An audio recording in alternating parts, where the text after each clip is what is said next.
3 دن تک سوگ منا سکتے ہیں، اس کے بعد کچھ نہیں کر سکتے۔ ہمارے پاکستان میں بھی ایسا ہوتا ہے کہ جیسے فرض کر لیں کہ رمضان میں انتقال ہو گیا والد صاحب کا، اب جو کہ پہلی عید آئی، جی اس میں ہم عید نہیں منائیں گے۔ کیوں نہیں منائیں گے عید آپ؟ ایک ہے کہ جی دل نہیں چاہ رہا ہمارا، ٹھیک ہے کوئی بات نہیں، آپ کا دل نہیں چاہ رہا، آپ نے اچھے کپڑے نہیں پہنے، آپ نے زیادہ شوخی کا اظہار نہیں کیا کیونکہ تازہ تازہ موت ہوئی تھی، کوئی بات نہیں۔ لیکن ایک ہے کہ اس کو واجب سے سمجھنا کہ نہیں، پہلی عید پہ اگر کریں گے تو لوگ کیا کہیں گے، اور لوگ بھی آ جاتے ہیں گھر کے اندر کہ یہ پہلی عید تھی، ہم نے کہا چلو تعزیت کر لیں۔ یاد رکھیں تعزیت صرف 3 دن تک ہوتی ہے، اس کے بعد تعزیت کرنا خلاف شرع ہوتی ہے، یہ بھی بدعت ہوتی ہے، خامخواہ غم تازہ کرنا۔ 3 دن کے بعد بس ختم، پھر چاہے والد ہوں، والدہ ہوں، بیوی کا انتقال ہوا ہو، سگے بھائی بہنوں کا ہو، آپ کو بالکل نارمل زندگی میں آنا چاہیے۔ احساس غم ایک الگ چیز ہے، میں اس کو منع نہیں کر رہا ہوں، اظہار غم جان بوجھ کے کرنا اور اس کو لازم سمجھنا یہ غلط ہوتا ہے، اور لازم سمجھنے کی علامت یہی ہے کہ نہیں کریں گے تو لوگ کیا کہیں گے، کرنا ضروری ہے، جو نہ کرے اس کے اوپر طعنہ زنی کرنا یہ سب غلط ہے۔ تو یہ 8 کی رسم کو ختم کیا جائے، جو ختم کرے گا انشاءاللہ بہت بڑا مجاہد ہوگا اور اس کو بروز قیامت بڑا انعام ملے گا۔ ایک کویسچن یہ کیا گیا تھا کہ کیا جادو سے کسی کی جان جا سکتی ہے، یا جیسے کہتے ہیں کہ جی فلاں کو تو کسی کی نظر بد کھا گئی ہے، تو کیا نظر بد سے بھی انتقال ہو سکتا ہے کہ نہیں؟ دیکھیں اچھی طریقے سے یہ عقیدہ اپنے ذہن نشین کر لیں کہ فاعل حقیقی اللہ تبارک و تعالیٰ کی ذات پاک ہے۔ اللہ تعالیٰ نے ہر شخص کے لیے سانس مقرر کیے ہوئے ہیں، زندگی کے لمحات مقرر کر دیے ہیں۔ صحیح بخاری شریف کی روایت ہے کہ جب بچہ ماں کے پیٹ میں 4 ماہ کا ہوتا ہے تو اللہ تبارک و تعالیٰ کے حکم سے ایک فرشتہ وہاں پر آتا ہے اور اللہ تبارک و تعالیٰ سے پوچھتا ہے اللہ تعالیٰ میں کیا لکھوں، تو اللہ تعالیٰ فرماتا ہے کہ 4 چیزیں لکھ دے۔ اس میں ایک اس کا عمل ہوتا ہے، کیا کیا عمل کرے گا، دوسرا کیا کیا کتنا رزق کھائے گا، اور تیسرا کتنے عرصے تک زندہ رہے گا، اور چوتھا یہ کہ یہ سعید ہوگا یا شقی ہوگا، یعنی مرتے وقت یہ ایمان کی حالت میں جائے گا یا بغیر ایمان کے۔ باقی اس میں تفصیل ہے کہ کیا اس لکھنے کی وجہ سے مجبور محض ہو جاتے ہیں کہ نہیں، اس پہ میری ابھی بحث نہیں ہے، نہ وہ موضوع ہے۔ اس کے لیے اگر آپ چاہیں تو مطلب سوشل میڈیا وغیرہ پر میرا تقدیر کا بیان سن لیجئے گا، بڑی تفصیل سے آپ کو پتہ چلے گا۔ لیکن یہاں سمجھانا یہ مقصود ہے کہ اللہ تبارک و تعالیٰ نے ہر ایک کے لیے عمر کے حصے لکھ دیے ہیں۔ اب یاد رکھیں کہ کسی کی وجہ سے یہ عمر بڑھ نہیں سکتی ہے۔ یہ جو کہا جاتا ہے کہ صلہ رحمی سے عمر بڑھ جاتی ہے، نیکیوں سے عمر بڑھتی ہے، اس کا مطلب ہے عمر میں برکت پیدا ہوتی ہے، یعنی با اعتبار مقدار کے آگے پیچھے نہیں ہوگی۔ قرآن کی نص قطعی ہے کہ جب کسی کی موت کا وقت آ جاتا ہے، نہ ایک لمحہ آگے ہوگا نہ ایک لمحہ پیچھے ہوگا۔ اس کا مطلب ہے کہ جان تو اللہ تبارک و تعالی نکالے گا۔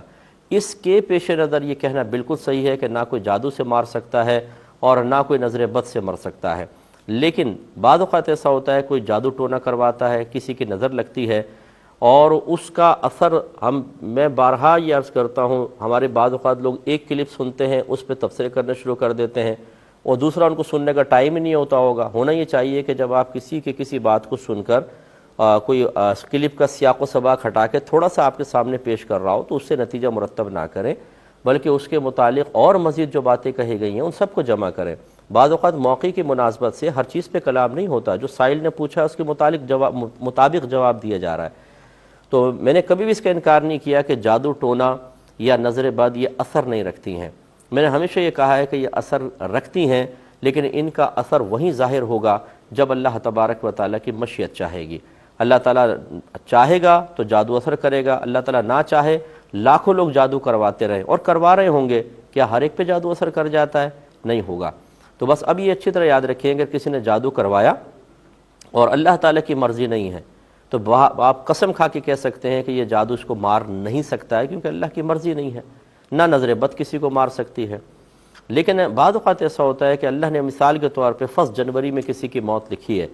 اور کسی نے کچھ دن پہلے ہی جادو کروایا کہ یہ مر جائے، اب 1 جنوری کو وہ مرے گا۔ تو اب یہ جو لوگ ہوتے ہیں جس نے جادو کروایا یا جادوگر جو ہے وہ اس کا کنیکشن اپنے عمل کے ساتھ ملاتا ہے، یا جنہوں نے کروایا ہوتا ہے وہ اپنے عمل کے ساتھ ملاتے ہیں اور کہتے ہیں دیکھا نا ہم نے کروایا تو یہ مرا،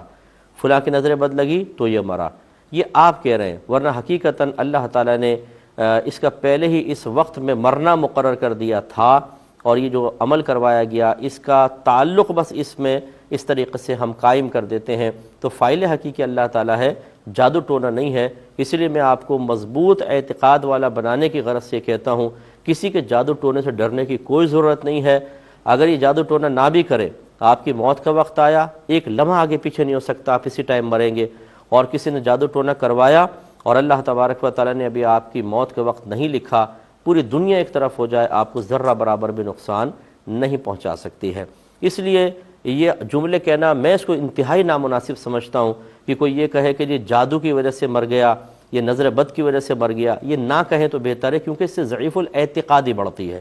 اس کے برعکس یہ کہنے میں کوئی حرج نہیں ہے جو ٹرک والے نے مار دیا، یہ بیماری کی وجہ سے مر گیا، کیونکہ اس میں ضعیف الاعتقادی نہیں ہوتی، ان میں ضعیف الاعتقادی بڑھتی ہے۔ اس سے جعلی لوگوں کے آستانے آباد ہیں، اس سے فراڈیے لوگوں نے لوگوں کے نفسیات سے کھیل کر نہ ان کی عزتوں کو چھوڑا ہے، نہ ان کے مال کو چھوڑا ہے، نہ ان کو منہ دکھانے کے قابل چھوڑا ہے۔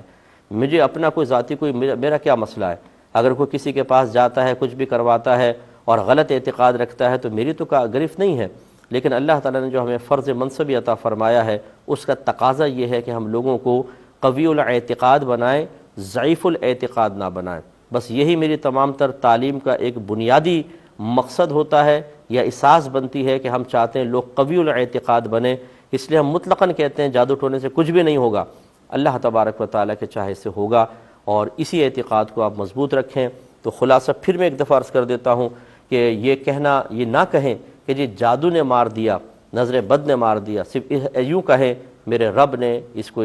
موت دی ہے، میرے رب نے اس کو اس وقت مارنا مقصود رکھا تھا۔ اب یہ الگ بات ہے کہ اگر کوئی جادو ٹونا کروائے تو وہ یہ کہہ کے بری ذمہ نہیں ہو سکتا کہ دیکھیں نا مفتی صاحب نے کہا اللہ نے مارا، ہم نے کوئی مارا ہے، ہم نے تو جادو کروایا تھا، مارا تو اللہ نے ہے۔ یہ یاد رکھیں کہ جو اللہ کی نافرمانی کرتا ہے اس پر اس کی گرفت ہے۔ یقیناً آپ نے نہیں مارا ہے، آپ کی کیا ہمت ہے کہ اللہ تعالیٰ نہ مارنا چاہے تو کیا آپ مار سکتے ہیں؟ آپ نے نہیں مارا، لیکن آپ کو مسلمان بھائی کو نقصان پہنچانے والے عمل کا اختیار کرنا حرام قرار دیا گیا تھا۔ میرے آقا صلی اللہ علیہ وسلم نے ارشاد فرمایا، اللہ تبارک و تعالیٰ نے ایک مسلمان پر دوسرے مسلمان کا جان، مال اور عزت و آبرو کو حرام کر دیا ہے۔ آپ اس وجہ سے قابل گرفت ہوں گے،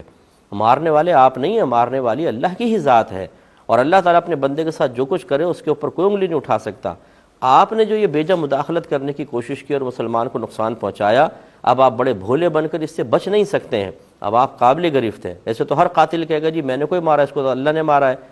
ٹھیک ہے، مارا بالکل اللہ نے، اگر میں گولی بھی مارتا ہوں کوئی مر جاتا ہے، اس کو حقیقتاً میں نے نہیں مارا ہے، اس کا وقت یہ لکھا ہوا تھا، لیکن چونکہ میں نے ایک غلط قدم اٹھایا ہے، میں نے اسے گولی ماری ہے، تو دنیاوی قانون اور قضا کے اعتبار سے میری طرف اس کی نسبت کر کے مجھے دنیا میں بھی سزا ہوگی اور آخرت میں اس لیے ہوگی کہ آپ کو منع کیا گیا تھا کہ کسی کو ناحق قتل نہ کریں، کیوں قتل کیا، لہذا اب آپ کی گرفت ہے۔ تو یہ امید ہے کہ آپ تمام پہلو سمجھ گئے ہوں گے۔ ایک یہ کویشچن کیا تھا کہ نماز میں سورہ بقرہ کی صرف ایک آخری آیت اگر انسان پڑھتا رہے اور وہی یاد ہے اس کو تو اس میں کوئی مسئلہ تو نہیں ہے؟ دیکھیں وہی یاد ہے کیوں دوسری صورتیں نہیں یاد کر سکتے کہ سورہ بقرہ کی آخری آیت ایک یاد ہے، چھوٹی چھوٹی صورتیں ہیں 30ویں سپارے کے اندر، ان کو بھی یاد کریں، لیکن بہرحال جب تک انسان کو مزید کچھ قرآن یاد نہ ہو، ہر رکعت میں جو قرآن یاد ہے اسی کو پڑھ سکتے ہیں، ان کی نماز بالکل ہو جائے گی۔ تو یہ ریسٹ ان پیس کسی کافر کے لیے لکھنا، یاد رکھیے کہ آپ اس کا مطلب ہے کہ وہ مرنے کے بعد امن میں ہے، حالانکہ قرآن مکمل یہ کہتا ہے کہ جب کوئی کافر حالت کفر پہ مر جائے تو اس کے سارے اعمال برباد ہو جاتے ہیں اور اس پر اللہ کی لعنتوں اور عذابات قبر کے سلسلے شروع ہو جاتے ہیں، قیامت تک ایسا ہوتا رہے گا۔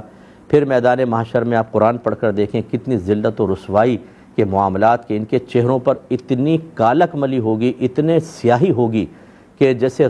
کئی راتوں کی سیاہیاں چڑھا دی گئی ہوں، ذلت رسوائی، اور نبی کریم فرماتے کہ منہ کے بل گھسیٹ کر اللہ ان کو منہ کے بل چلائے گا۔ تو صحابہ کرام حیران ہوئے، یا رسول اللہ کہ منہ کے بل کیسے چلیں گے؟ اللہ سرکار نے فرمایا کہ جو رب کسی کو ٹانگوں پہ چلانے پہ قادر ہے تو کیا وہ منہ کے بل چلانے پر قادر نہیں ہے؟ اور پھر جہنم میں، ہمیشہ کے لیے جہنم میں۔ جب قرآن یہ کہہ رہا ہے، اب اگر آپ ریسٹ ان پیس لکھتے ہیں تو اس کا مطلب ہے کہ آپ کو ان تمام آیات کے اوپر شک ہے، بلکہ ان کے مضامین کو آپ نے نظر انداز کر دیا اور آپ کہتے ہیں کہ نہیں یہ پیس میں رہ سکتا ہے آخرت میں، حالانکہ اللہ نے تو منع کیا۔ یہ کفر ہوتا ہے، اور جب کفر سرزد ہو گیا تو پھر آپ کو تجدید ایمان اور تجدید نکاح دونوں ہی کرنے ہوں گے۔ یہاں لا علمی بھی عذر نہیں ہے، آپ کو یہ کم از کم مسائل سیکھنے چاہیے تھے۔